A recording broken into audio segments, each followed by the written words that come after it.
Now moving on to some reality checks in the advertising industry. The glitz and glamour of digital out-of-home has swept the global market, but India still seems decades behind the rest of the world. With the Times Square and the Piccadilly catching pedestrians' attention, India has yet to witness a success story. Kenneth Rosario digs deep to uncover the reasons behind India's poor showing in the digital out-of-home space and why it is still such a distant dream for India.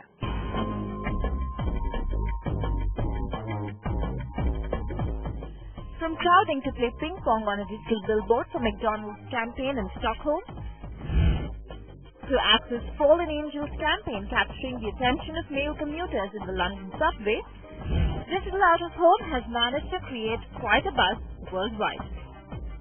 With China followed by the United States leading the global digital out-of-home market and Britain managing to grab a record high revenue last year, India is far behind from the rest of the world. Now, as far as India is concerned, I think one clearly is the regulatory environment. I think if you go from state to state, the policies are extremely inconsistent. And if you look at the structure of the out-of-home market, virtually 50% of the market or 50% of the business is done on billboards, which are on the main street. Content is an important part of digital. And in India, since the size of the segment is very small, it's 2 to 3% of out-of-home, which in itself is 6% of the total advertising pie. So it's actually less than 0.2% of the total advertising pie. So advertising agencies are really not interested. The third challenge which I think digital industry faces in out-of-home is the absence of capability. In fact, when we looked around for training our own, revenue team, we had to get a trainer from US to come and train them. Developed out-of-home markets in the world have seen digital occupy anywhere between 10 to 20% of the total out-of-home spend, but China has surpassed them all by occupying a staggering 40% of the total out-of-home spend. The Indian government rules and regulations, coupled with lack of organized functioning of the OOH industry, is started to be one of the major roadblocks that is holding India back. Take, for example, the recent amputation of digital billboards by the Municipal Corporation of Delhi that has left media owners and advertisers in a frenzy. The authorities believe that digital billboards are a distraction for motorists.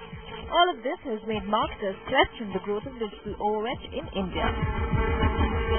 Setting up requires a lot of approval processes, and I think we are still not very certain where the regulatory authorities stand on this.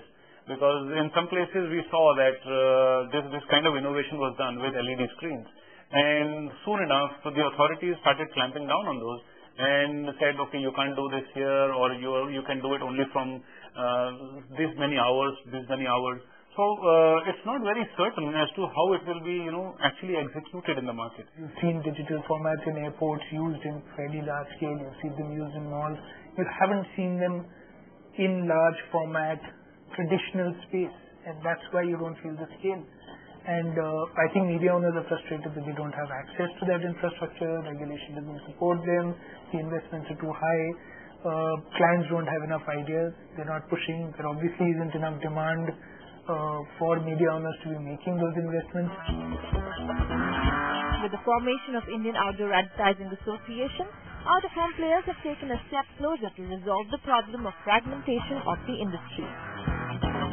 Though small, steps have been taken towards bridging the gap between India and the world. Media owners, brands and advertising agencies are all discovering the promise of a tool that has proven to be effective across the globe.